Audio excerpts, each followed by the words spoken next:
नमस्कार। मैं डॉक्टर शिखा गुप्ता पिछले 20 सालों से प्राकृतिक चिकित्सा और योग के क्षेत्र में काम करते हुए मैं आप लोगों के सामने हूँ। अपने अनुभव के आधार पर आपके पूछे हुए प्रश्नों का उत्तर देने के लिए शाम को 5 बजे। बहुत सारे लोग मुझे पहले से क्वेश्चन भेज दे रहे हैं और नहीं चाहते हैं कि मैं नाम मेंशन करूं, तो ऐसा ही लेके चल रहे हैं। और जो मेजॉरिटी ऑफ क्वेश्चन था पूरे एक हफ्ते वो स्किन डिजीज़ पे था, इसलिए सबसे पहले हम स्किन डिजीज़ को लेकर शुरू करेंगे। सबसे पहले हम स्किन डिजीज़ को लेकर शुरू करेंगे और ये जानेंगे कि सबसे पहले कि स्किन प्रॉब्लम कितनी तरह की हो सकती है। एलोपैथ के संदर्भ में बहुत सारी तरह की स्किन प्रॉब्लम हो सकती है, लाइक एक्जिमा है, इरिटेशन है, ईचिंग है, स्किन पे बहुत छोटे छोटे दाने हो सकते हैं, और आपका सोरियासिस है, डर्मेटाइटिस है, विटिलिगो है, हाइव्स है, हार्ट्स हैं, एंड आपका मिज़ल्स है, ब्लिस्टर्स हैं, एक्ने हैं। बहुत सारी तरीके की जितने नाम आप सोच लें उतने नाम स्किन डिजीज़ेस के हैं। और कुछ भी ना समझ में आए तो एलर्जी कह दीजिए कि एलर्जिक हो गया है, एलर्जी है हमको किसी भी तरीके की। तो इस तरीके से स्किन डिजीज़ आपने देखा बहुत सारे नामों से जानी जाती है, और वो हमारी बॉडी के आउटर मोस्ट कवरिंग जो है, हमारे शरीर का जो आउटर मोस्ट कवर है उसकी स्कैल्प पे, डर्मिस पे किसी भी तरह का इन्फेक्शन इसका कारण बनता है। अब इन्फेक्शन क्या कॉज है? कुछ स्किन डिजीज़ेस जेनेटिक होती हैं, कुछ स्किन डिजीज़ेस इम्यून सिस्टम कम होने के कारण होती हैं, कुछ स्किन डिजीज़ेस आपकी फंगस का अटैक होता है, कुछ स्किन डिजीज़ेस में आपके वायरस का अटैक हो सकता है, माइक्रो ऑर्गेनिज्म का अटैक हो सकता है, कुछ बैक्टीरियल इन्फेक्शन के कारण होती हैं। तो इस तरीके से बहुत सारा रीज़न हो सकता है स्किन डिजीज़ेस होने का। स्किन में किसी भी तरह की प्रॉब्लम होने के बहुत सारे रीज़न्स हो सकते हैं। आज हम जानेंगे कि कौन कौन से चीज़ें अपना करके हम स्किन डिजीज़ से छुटकारा पा सकते हैं। सबसे पहले तो हमने ये जाना कि स्किन डिजीज़ बहुत सारे तरीक़ों की हो सकती है। जैसा कि हमेशा ही हम ये मानते हैं कि किसी भी बीमारी में, नेचुरोपैथी ऐसा मानती है कि हमारी बॉडी में टॉक्सिन्स का एक्युमुलेशन ही हमारी बीमारी का एकमात्र कारण है, और हमारी बॉडी के इम्यून सिस्टम का कम हो जाना। पर एलोपैथ में स्किन डिजीज़ के भी पर्टिकुलर बहुत सारे नाम हैं, जिनके कुछ नाम मैंने आपको बताए हैं। इन नामों को देखते हुए आप ये समझ सकते हैं कि स्किन डिजीज़ बहुत सारे प्रकारों की हो सकती है। मतलब वायरस भी हो सकती है, बैक्टीरिया भी हो सकती है, फंगस भी हो सकता है, लैक ऑफ इम्यूनिटी भी हो सकता है, अदर माइक्रो ऑर्गेनिज्म भी हो सकते हैं, और कुछ में जेनेटिक भी हो सकती हैं। तो बहुत सारी स्किन डिजीज़ेस इस तरीके से कैटेगराइज की गई हैं। अब ये कभी कभी पूरा स्वस्थ इंसान है पर इन्फेक्टेड पर्सन के पास जाने से भी स्किन डिजीज़ हो सकती है कि उसकी बॉडी का इम्यून सिस्टम थोड़ा वीक है और वो जल्दी से अफेक्ट हो जाता है। और स्ट्रेस भी एक बहुत बड़ा कारण है स्किन डिजीज़ होने का, तो एक ये भी कारण है। तो सबसे पहले जैसा कि हम नेचुरोपैथी में देखते हैं कि सिम्टम तो दिख रहा है, उसको तो हमें ट्रीट करना ही है, पर हम रूट कॉज की तरफ ज़रूर पहुँचें कि परेशानी कहाँ है। रूट कॉज मतलब उसका बेसिक कॉज क्या है, कारण क्या है। चिंता ज़्यादा है, या वाकई इम्यून सिस्टम कम हो रहा है, या बॉडी में कोई न्यूट्रिशनल डिफिशिएंसी है, या स्किन में इन्फेक्शन होने के चांसेस बहुत ज़्यादा हो रहे हैं। तो इस तरीके से हम पूरी केस हिस्ट्री ले करके उसकी प्रॉब्लम के रूट कॉज तक पहुंच सकते हैं। अब आता है ट्रीटमेंट। ट्रीटमेंट में हम एलोपैथ में जनरली एंटीबायोटिक ले सकते हैं, पेन किलर ले सकते हैं जो जनरली लेते हैं, कोई ऑइंटमेंट ले सकते हैं जिसको हम इम्प्लीमेंट करते हैं। तो इस तरीके से मेडिसिन्स की डोजेस हो सकती हैं। बहुत ज़्यादा बड़े केसेस में स्टेरॉइड्स तक लिए जाते हैं किसी भी स्किन डिजीज़ की कंडीशन में।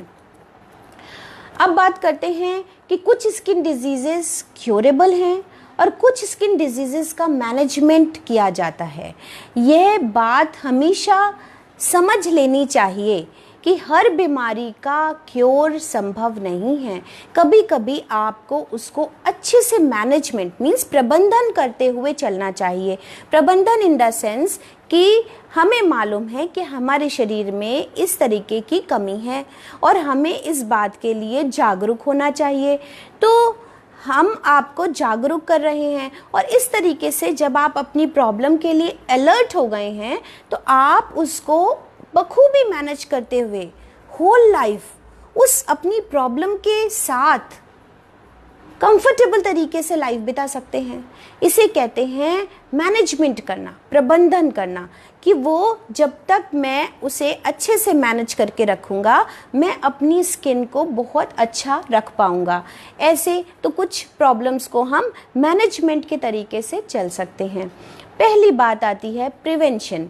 तो सबसे पहले स्किन डिजीज़ेस में जो प्राइमरी प्रिवेंशन की हम बात करते हैं वो है कि हम क्लीननेस अपनाएं। सबसे पहले अपनी स्किन को साफ रखना ज़रूरी है।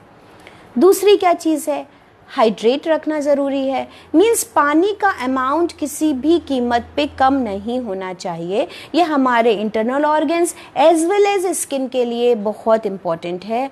तो हम सबसे पहले पानी अच्छा अमाउंट में पीना चाहिए।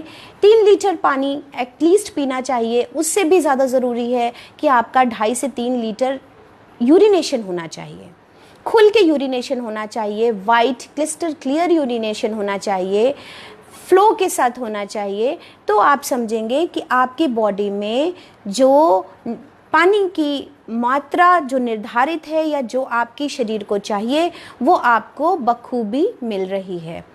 अब हम दूसरी अच्छी बात यह है कि हम स्किन को, बाहरी स्किन को अपने ड्राई रखें, नम मत रखें। आपने शावर लिया, नहाया या जो भी स्किन को क्लीन किया उसके बाद ड्राई मोड में रखें। और सबसे बड़ी इंपॉर्टेंट बात यह है, बेसिक, अभी प्रिवेंशन की बात नहीं आई है, अभी स्किन प्रॉब्लम हो ही ना उसके लिए हम प्राइमरी प्रिवेंशन की बात कर रहे हैं। फर्स्ट लेवल ऑफ प्रिवेंशन क्या है, वेंटिलेटर रखिए, हवा आने दीजिए। एटलीस्ट इन द नाइट आप बिल्कुल हल्के सूती कपड़े पहने जिसमें आपकी बॉडी के एक एक पोर तक अच्छी स्वच्छ हवा आए। और सुबह कुछ इस तरीके का भी वायु से संपर्क हो, हवा से संपर्क हो कि आपके सारे सेल्स स्किन की सांस ले सकें, ऑक्सीजन ले सकें।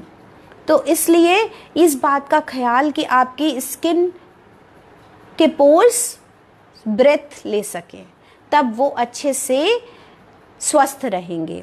देन आता है कि हम किस किस तरीके से आप सेकेंडरी प्रिवेंशन करें कि जब हमें प्रॉब्लम आ ही रही है तो हम क्या करें। सबसे पहले बात आती है हम डाइट पे कैसे काम करें। तो डाइट के लिए हम ये कहना चाहेंगे कि डाइट में सबसे पहले देखने की बात है एंटीऑक्सीडेंट अच्छे मिलने चाहिए। और दूसरी सबसे अच्छी बात है कि 3 तरह के विटामिन हमारी स्किन को हेल्दी रखने के लिए बहुत इम्पॉर्टेंट रोल प्ले करते हैं। वो है विटामिन ए, दूसरा है विटामिन ई और तीसरा है विटामिन सी।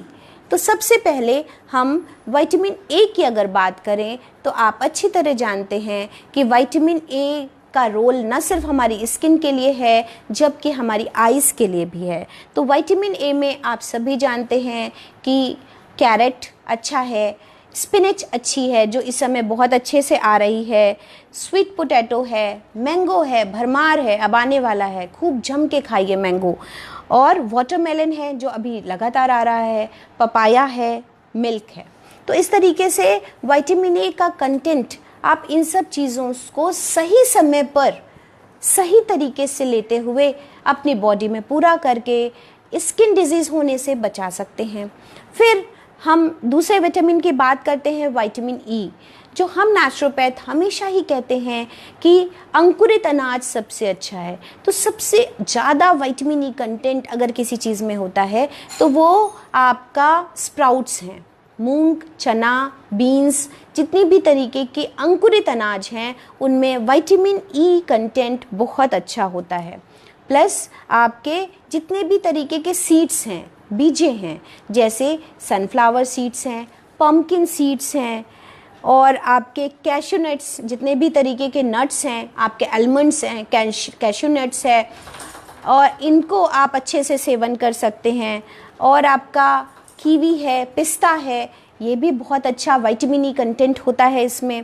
तो इनको आप अच्छे से फूड के रूप में लेंगे तो आपको बहुत अच्छा विटामिन ई रिच मिलेगा, जिससे आपका स्किन हमेशा ही हेल्दी रहेगा। तीसरा, विटामिन सी। आप सभी जानते हैं कि विटामिन सी हमारी बॉडी में न सिर्फ हमारी स्किन को हेल्दी रखता है बल्कि हमारी इम्यूनिटी को बहुत बहुत बेहतर रखता है, हमारी प्रतिरोधक क्षमता को अच्छा रखता है, जिससे हम बीमार ही नहीं पड़ते। स्किन डिजीज़ क्या, कोई भी बीमारी हमारे पास नहीं आ सकती। कोविड-19 क्राइसिस के केस में भी हमें बार बार सलाह दी जाती है कि हम विटामिन सी का ज़्यादा से ज़्यादा उपयोग करें।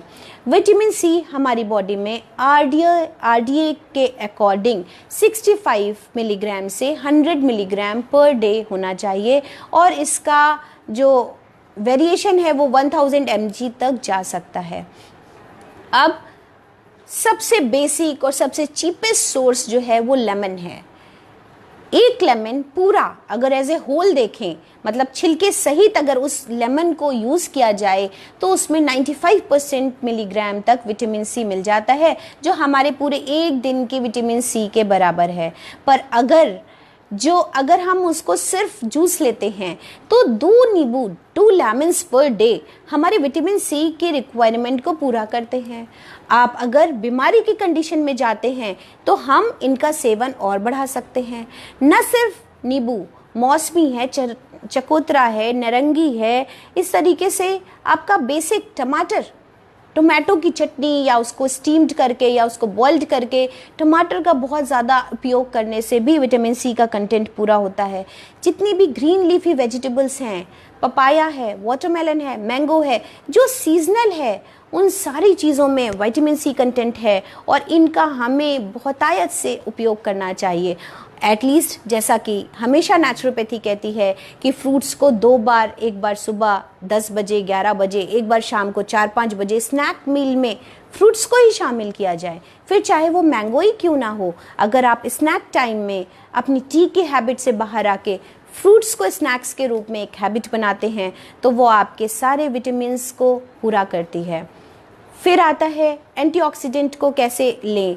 जितने भी हमारे ग्रीन लीफी वेजिटेबल्स हैं उनको हम एक प्लेट सैलेड के रूप में खाने को कहते हैं। जितनी भी रॉ चीज़ें खाई जा सकती हैं तो उनको हम इसीलिए कहते हैं रेनबो डाइट लीजिए। रेनबो डाइट मीन्स हर रंग का फल सब्ज़ी आप ज़रूर खाएं। सलाद की एक प्लेट जो काटी जाए उसमें हर रंग की प्रचुरता हो, जिससे हर तरीके का कैरोटीन आपकी बॉडी में आप शामिल होता है और आपकी बॉडी को फाइट करने से बचाता है। नमस्कार लक्ष्मी जायसवाल जी, सुधाकर भोसले जी और उन सभी लोगों को नमस्कार जो हमें देख पा रहे हैं और जिनके प्रश्नों का उत्तर हम आज दे पा रहे हैं। उसके बाद हम बात करते हैं कि नेचुरोपैथी में क्या हम करें। सबसे बड़ी बेसिक बुनियाद है कि हम कहाँ गलत हैं कि हम इतनी सारी बीमारियों, स्किन प्रॉब्लम से परेशान हैं। सबसे बड़ी बात है कि सबसे पहले अपने नहाने का तरीका बदल दें। नहाने के तरीके में हमें क्या करना चाहिए, हमें सबसे पहले सुबह नहाने से पहले अपनी पूरी बॉडी को एक छोटे रोएदार टॉवेल से वाइप करना चाहिए, कस के रगड़ना चाहिए। सूखी तौलिए ले लें और उसको अपने हाथों को, एल्बो को, शोल्डर को, इधर भी दाएं हाथ, बायां हाथ, चेस्ट, बैक, फेस, फिर पैर, थाई, काफ मसल, आपका सोल, तलवे दोनों पैरों के, अच्छे से पीठ, इतना फ्रिक्शन कीजिए कि वो वार्म हो जाएं। कम से कम 5 मिनट भी बहुत होता है। अगर मैं बोल रही हूँ, अगर आप 2 मिनट भी अपनी बॉडी को दें तो वो एकदम वार्म हो जाएगी। फिर इसको फ्रिक्शन बाथ कहते हैं नेचुरोपैथी में। और फिर आप ताजे ठंडे पानी से नहा लें तो क्या होगा, आपकी एक एक पोर खुल जाएंगे, टॉक्सिन्स बाहर निकल जाएंगे और आपका शरीर, आपका स्किन ग्लो करेगा और डिजीज़ फ्री होगा। जितनी भी वायरस, बैक्टीरिया, फंगस आपके स्किन पे जगह बना रहे होंगे वो सारे बाहर निकल जाएंगे, ड्रेन आउट हो जाएंगे और आपके पोर्स खुल जाएंगे, स्किन नरिश होएगी, सेंसिटिविटी बढ़ेगी और ग्लो करेगी। दूसरी बात क्या है, हमें अपनी त्वचा से पसीना निकालना चाहिए। अगर हम इतनी मेहनत नहीं कर पा रहे हैं कि हमारे शरीर से पसीना निकले, हम हर वक्त एसी में रह रहे हैं, तो हमें 2 माध्यम है हमारे। एक तो सन बाथ एक तरीका है, धूप स्नान लेना चाहिए, और दूसरा स्टीम बाथ एक तरीका है, वाष्प स्नान लेना चाहिए। सन बाथ में क्या करना है कि सुबह 7 बजे नहीं तो 8 बजे की धूप अच्छी खासी तेज होती है, आप उसमें बाहर बिल्कुल पतला सूती सफ़ेद कपड़ा पहन के बैठ जाएं, सर पे हल्का गीला तौलिया रखें और पीठ के बल धूप को लगने दें। कुछ ही देर में आप एकदम पसीने पसीने हो जाएंगे और आपके रोम छिद्र खुल जाएंगे, आपको विटामिन डी भरपूर मात्रा में मिल जाएगा। तो इस तरीके से स्किन प्रॉपर रिस्पॉन्ड करने लगेगी, काम करने लगेगी।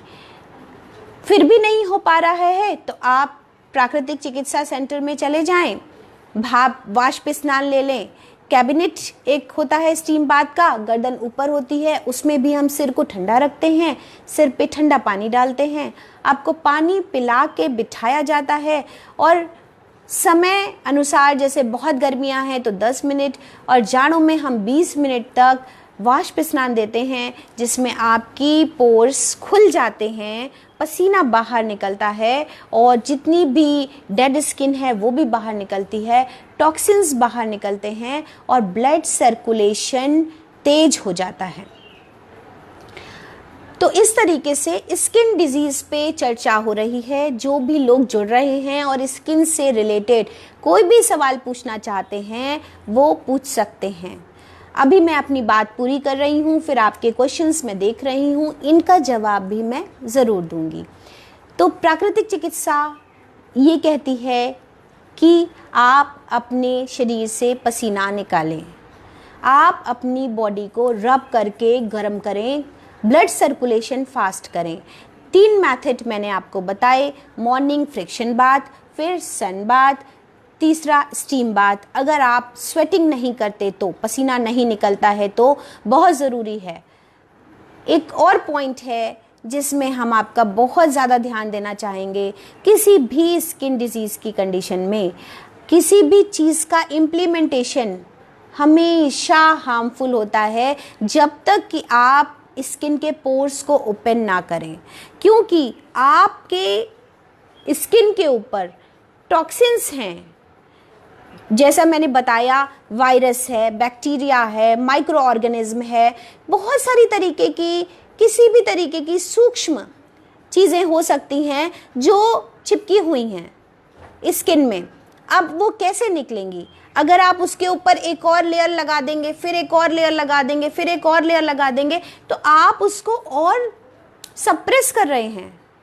अगर वो वहाँ पे सप्रेस हो भी गई तो वो कहीं और आकर के निकलेगी। यही कारण है कि जब भी आप कोई लोशन लगाते हैं तो बहुत सारे पेशेंट हमारे पास आते हैं, वो कहते हैं कि पहले यहाँ पे था, ये तो ठीक हो गया इस ऑइंटमेंट लगा करके, अब ये यहाँ पे आ गया है। यहाँ पे लगाते हैं तो यहाँ पे जब तक लगाते हैं तब तक ठीक रहता है, फिर ये और बुरी तरीके से बाहर आ जाता है। क्या है ये? थोड़ा सा समझिए कि क्यों हो रहा है ऐसा। जब तक आप टॉक्सिन्स को बाहर नहीं निकालेंगे तब तक आप किस खुशी में हैं कि आप उसी को बस सप्रेस कर रहे हैं प्यार से, कोई भी ऑइंटमेंट लगा के, कोई भी क्रीम लगा करके, और आप उसी में खुश हैं। कहीं ना कहीं वो कोई और रूप धारण करके आपके शरीर में दिख रहा है और आप आने वाले समय में और बड़ी बीमारी से और बड़ी वाली स्किन डिजीज से परेशान होने वाले हैं। तो छोटी छोटी बेसिक बुनियादी बात है कि शरीर से पसीना निकालना पड़ेगा, पोर्स को ओपन करना पड़ेगा। हमारे स्किन पे छोटे छोटे रोम छिद्र हैं ना, जिनके थ्रू एक हेयर फॉलिकल जुड़ा हुआ है और उनसे हमारे पसीना बाहर आता है। पसीना नेचुरल प्रोसेस है जिसको हम हमेशा एसी में रख के और अपने आप को कंफर्ट जोन में रख करके रोक के रखते हैं, जिससे हम बड़ी बड़ी बीमारियों से जूझते जा रहे हैं, स्किन प्रॉब्लम बढ़ती जा रही है। एक और रीज़न है कि हम बहुत सारे क्लोथ्स पहनते हैं जो कि बहुत ही टाइट और बहुत ही थिक होते हैं, मीन्स वो वेंटिलेटेड नहीं होते, हवा का आदान प्रदान नहीं होता। तो ऐसे समय पर हमने आपको सजेस्ट किया कि ज़रूर से सुबह आप फ्रेश एयर लीजिए, न सिर्फ नाक प्राणायाम को दीजिए, अपने शरीर को भी दीजिए, क्योंकि अंदर से तो आ रहा है पर दोनों तरफ से ठीक करना है। आपका इन्वायरमेंट, आपकी अपनी बॉडी का इन्वायरमेंट और आपका इंटरनल इन्वायरमेंट, दोनों तरीके से एयर बाथ लेना चाहिए। प्राकृतिक चिकित्सा में हम 4-5 मूलभूत तत्वों से इलाज करते हैं: धूप, हवा, मिट्टी, पानी, आकाश। अब जो ये हवा वायु तत्व है, इसको हमने एक बात सीख ली योग में कि डीप ब्रीदिंग के थ्रू हम जब गहरा प्राणायाम करेंगे तो हम अपने फेफड़ों तक जो रेजिडुअल वॉल्यूम ऑफ एयर है उसको भी प्योरीफाई कर पाएंगे, और जिससे हमारा पूरा शरीर स्वस्थ होगा और हम एक एक छोटी छोटी सेल तक भी अच्छी फ्रेश ऑक्सीजन को पहुंचा पाएंगे और कार्बन डाइऑक्साइड को पूरी तरह निकाल पाएंगे। पर एयर बाथ लेने के लिए हमें बिल्कुल हल्के सफ़ेद सूती कॉस्ट्यूम को पहनना चाहिए, जिससे हमारी पूरी एक एक छोटी छोटी सेल्स भी, हमारी स्किन भी एयर बाथ ले सके, फ्रेश एयर में ब्रीदिंग कर सके, जिससे उसके पोर्स हमेशा खुले रहें और वो स्वस्थ रहे। तो ये बात बहुत ज़रूरी है गांठ बांधने की कि कोई भी चीज़ अगर आप पेस्ट के रूप में लगाना चाहते हैं, जैसे मैं भी नीम का उपयोग नीम के पानी से नहाने का कहती हूँ, तो सबसे पहले, उसके भी पहले हमें इससे स्टीम भाप स्नान दे करके, इसकी रुग्ण या फ्रिक्शन बात करके, इसकी जो स्कैल्प है, टॉक्सिन्स जो जमा हैं उनको बाहर निकाल करके जब आप कोई चीज़ इम्प्लीमेंट करेंगे और वो भी नेचुरल, तब आपकी ये सेल्फ हीलिंग कराएगा और आपकी स्किन को अच्छा करेगा। तो आपको 2 चीज़ें मैंने बताई। एक, डाइट का बहुत बड़ा रोल है, वो मैंने आपको बताया कि आपकी डाइट में विटामिन ए, विटामिन सी और विटामिन ई का कंटेंट हमेशा बहुत अच्छा होना चाहिए। दूसरा, स्किन से, त्वचा से पसीना निकलना बेहद बेहद ज़रूरी है। चौथा, आपको हाइड्रेट रहना होगा और आपको हर दिन पानी का कंटेंट अपना पूरा पीना होगा और एयर बाथ ज़रूर से लेना होगा। ये थी प्राकृतिक चिकित्सा आपकी स्किन डिजीज़ के संदर्भ में कि सन बाथ लीजिए, फ्रिक्शन बाथ लीजिए, स्टीम बाथ लीजिए, एक्सरसाइजेस कीजिए, पसीना निकालिए और अच्छा पौष्टिक आहार लीजिए, रेनबो डाइट फॉलो कीजिए, मीन्स हर रंग के फल और सब्जियों का उपयोग किया जाए, हरी पत्तेदार सब्जियों का उपयोग किया जाए। मौसम में मिलने वाले इस समय आम, वाटरमेलन, खरबूजा और पपीता, पपाया और आपका तरबूज, ये सारी चीज़ें, इन सारी और इन सब के सीड्स, सारी चीज़ें रिच हैं इन चीज़ों से।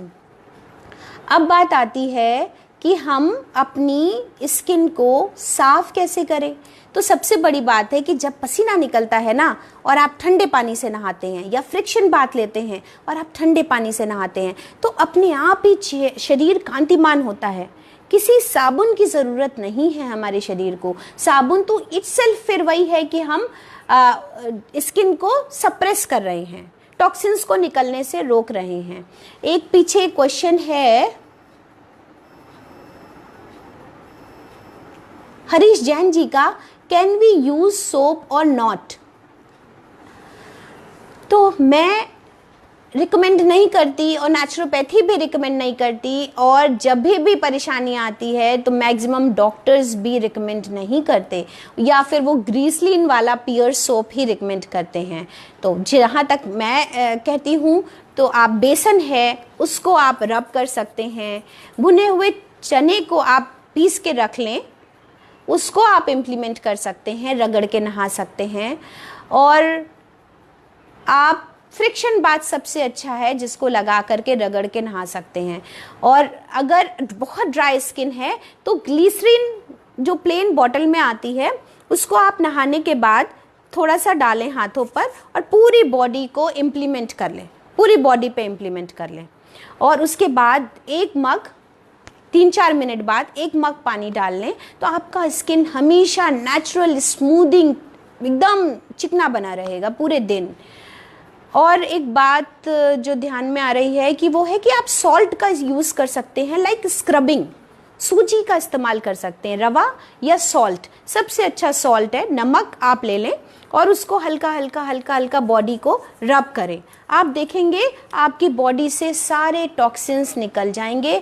और जो लोग भी हीलिंग जानते हैं, है ना, तो वो ये भी जानते होंगे कि जो एनर्जी बॉडी है हमारी, जो टॉक्सिन्स हैं, जो थॉट्स के टॉक्सिन्स हमारे चारों तरफ इकट्ठे हो जाते हैं, जब हम किसी आउटर एटमॉस्फेयर में रहते हैं, जो लोग भी बुरा बोलते हैं, बुरा सोचते हैं, तो वो थॉट्स हमारी एनर्जी बॉडी को डिस्टर्ब करते हैं।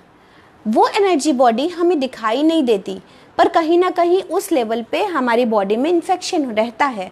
उस इन्फेक्शन को सिर्फ सॉल्ट वाटर से हटाया जा सकता है। तो सॉल्ट आपको आपकी इम्यूनिटी भी इन्हांस करता है, आपकी बॉडी में स्क्रबिंग का काम भी करता है और आपकी निगेटिविटी को भी रिमूव करता है।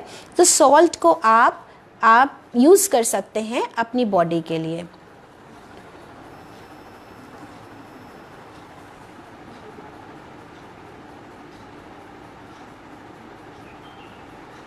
बॉडी में एक्सीडेंट के कारण अगर कहीं 4 साल पुराना ब्लड स्टोर है तो उसके लिए आपके यहाँ क्या ट्रीटमेंट है।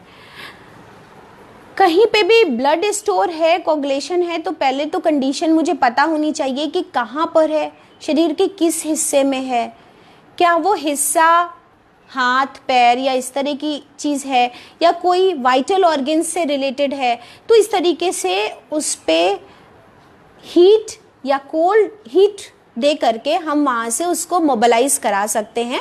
बट आपको वहाँ का एक फ़ोटो या उसका एरिया हमें बताना पड़ेगा, जिससे हम उसके लिए थोड़े जजमेंटल हो सकें और बता सकें, सही तरीके से बता सकें।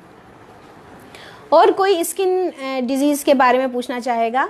एक और प्रश्न किसी ने पूछा था जो मेरे दिमाग में आ रहा है कि कौन सा पैक लगाना चाहिए, नेचुरल फेस पे कौन सा पैक लगाना चाहिए। तो मुझे बहुत अच्छा लग रहा है ये आंसर देते हुए, आप जो खाते हैं आप वो ही लगाएं, कोई पैक नहीं बनाना है। आप किसी चीज़ को कॉम्प्लिकेट क्यों करते हैं? नेचुरोपैथी में मीन्स नेचुरल रहें, natural way of life style रखें। आपने अगर लौकी खाई तो लौकी लगा लीजिए। आप इस समय खीरा आ रहा है बहुत अच्छा, कुकुम्बर, आप कुकुम्बर अगर आपको अंदर से अच्छा वाटर कंटेंट देता है, न्यूट्रिशनल काउंट बहुत अच्छा है, क्लीनिंग का काम भी करता है, तो क्या वो फेस को क्लीन नहीं करेगा? क्या जब डार्क सर्कल हो तभी कुकुम्बर लगाना चाहिए? आपने खाया और 2 फाके आपने ऐसे ऐसे रब कर ली, आइस पे भी रख ली, थोड़ी देर मेडिटेशन कर लिया। आपने शाम को तरबूज काटा, आपने उसके बाहर के छिलके को थोड़ी देर फेस पे रब किया, नेक पे रब किया, हाथों पे रब किया, मन किया तो जाके शावर ले लिया। आप क्यों परेशान हैं? आपने आलू खाया, आपने आलू छीला, आपने आलू इम्प्लीमेंट कर लिया। आपको अलग से कुछ भी 10 चीज़ें मिलाने की ज़रूरत क्या है? यही प्रॉब्लम हमारी कुकिंग के साथ है कि जब तक हम फूड को कॉम्प्लेक्स नहीं कर देते तब तक हम उसे खाते नहीं, और वो हमारी बॉडी में डाइजेस्टिव सिस्टम में जा कर के कितना प्रॉब्लम क्रिएट करता है इसका अंदाज़ा हम नहीं लगा सकते। एक टाइम में एक चीज़ खाएं, एक चीज़ लगाएं, एक चीज़ एब्जॉर्ब होने दें, उसको फील करें, उसके स्वाद को, उसकी जो फ़ायदे हैं उसको, उसके गुणों को आप देखिएगा, उसका फ़ायदा 1000 गुना बढ़ जाएगा। और जब आप किसी चीज़ को मिक्स कर देते हैं किसी चीज़ में, तो आप किसी की आइडेंटिटी खो रहे हैं। आप उसको ये मत समझिए कि वो मल्टीप्लाई करके और बहुत ज़्यादा बन रहा है। नेचुरल जो भी चीज़ है उसमें ऑलरेडी बहुत सारा कॉम्बिनेशन है। ऐसी कोई चीज़ नहीं है जो कि सिर्फ कैल्शियम हो इसमें और कुछ भी नहीं होगा। इसमें सिर्फ आयरन है, आज आयरन खाया जाए। इसमें विटामिन है, इसमें विटामिन बी है, आज ये खाया जाए। ये सिर्फ कैप्सूल्स और दवाएं करती हैं। तो इसलिए आप जी बिल्कुल श्योर, आप फ़ोन पे कॉल पे डिस्कस कर सकते हैं। तो इसलिए जो भी आप खा रहे हैं, चाहे वो शहद पी रहे हैं, शहद लगा लें। आप कुकुम्बर, खीरा हो गया, पपीता हो गया, केला हो गया, आप कुछ भी ऐसा लगाइए और आप देखिए अपने चेहरे को, आपकी इंटरनल टॉक्सिन्स भी रिमूव होंगे, एक्सटर्नल टॉक्सिन्स भी रिमूव होंगे। जो हमारी बॉडी को अंदर से क्लीन कर सकता है, वो हमारी बॉडी को बाहर से तो क्लीन करेगा ही करेगा। इसमें कुछ भी सोचने की ज़रूरत नहीं है। और आप आज से ये इजी सा नेचुरोपैथी अपना के देख लीजिए। किसी भी चीज़ को कॉम्प्लेक्स मत कीजिए, मिक्स मत कीजिए। स्किन डिजीज़ के लिए खासकर जो खाइए वो लगाइए, नेचुरल फॉर्म में लगाइए और स्किन में फ्रिक्शन बात करके नहाइए। Thank you.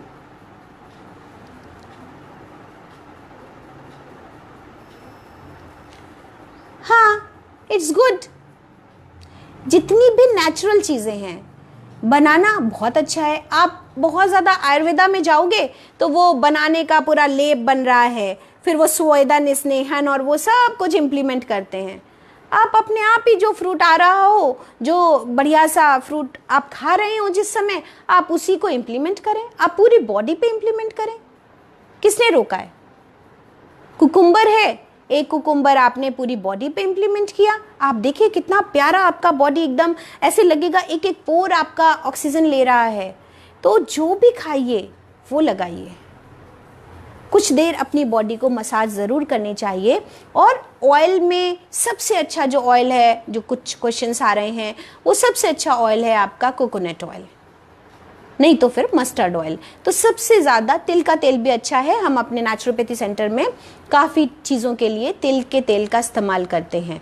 तो तिल का तेल खाने के लिए, लगाने के लिए, नारियल का तेल खाने के लिए, लगाने के लिए, चेहरे पे लगाइए, बालों पे लगाइए, पूरे शरीर पे लगा के कुछ देर सन बाथ ले लीजिए, स्टीम बाथ ले लीजिए, उसके बाद इम्प्लीमेंट कर लीजिए।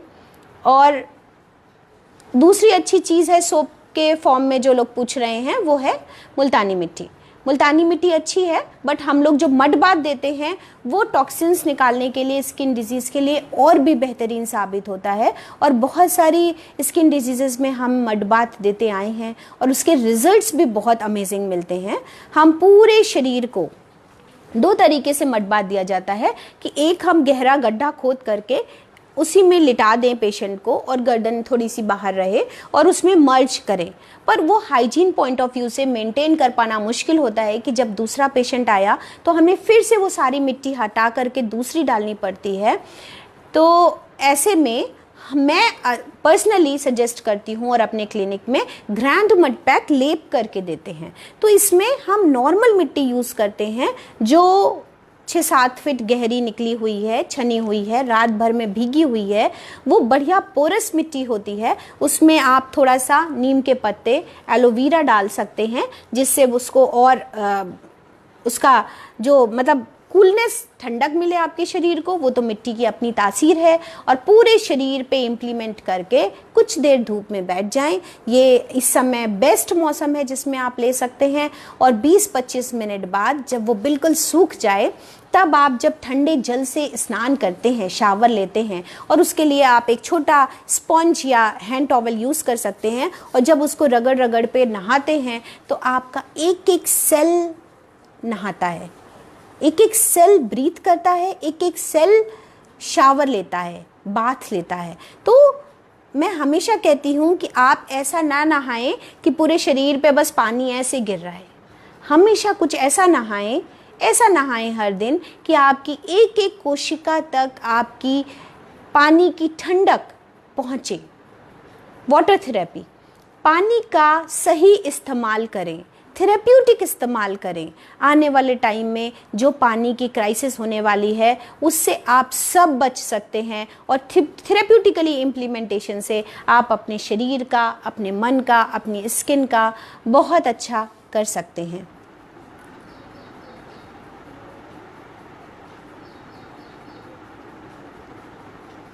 पाँव में पीछे, पीठ पर स्क्रीनर इन्फेक्शन हुआ है, उससे कौन सा? देखिए, जितने भी क्रॉनिक इलनेस के पेशेंट हैं या आप हैं, है ना, बनाना लीफ बॉडी पर रखें।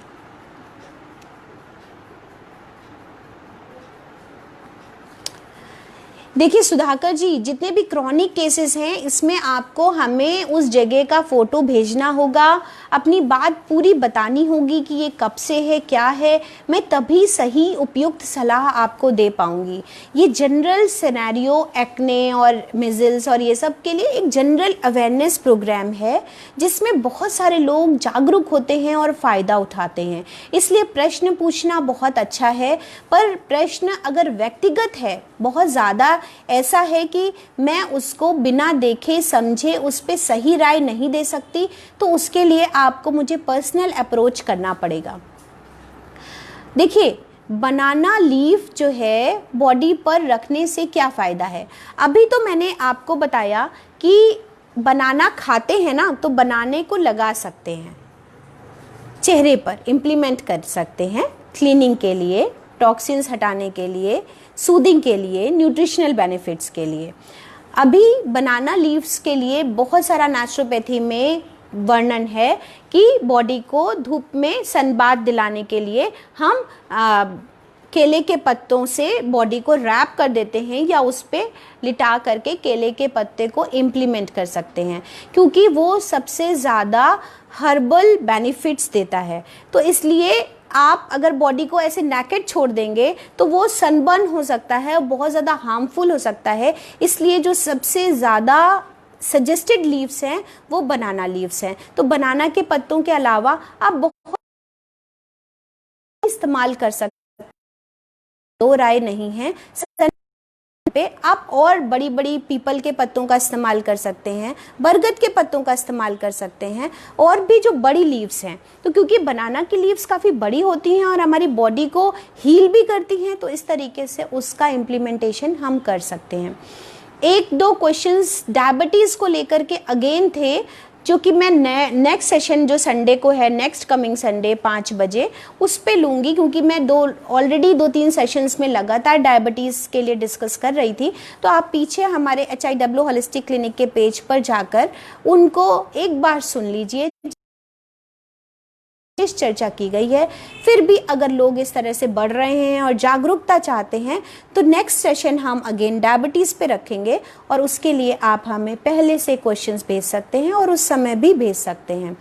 जो भी लोग इसमें और क्वेश्चंस पूछ रहे थे वो मुझे पर्सनली अपना सारी डिटेल्स भेज दें, जिससे मैं उन्हें सही तरीके से गाइडेंस कर सकूं। Thank you so much. Thank you for watching me.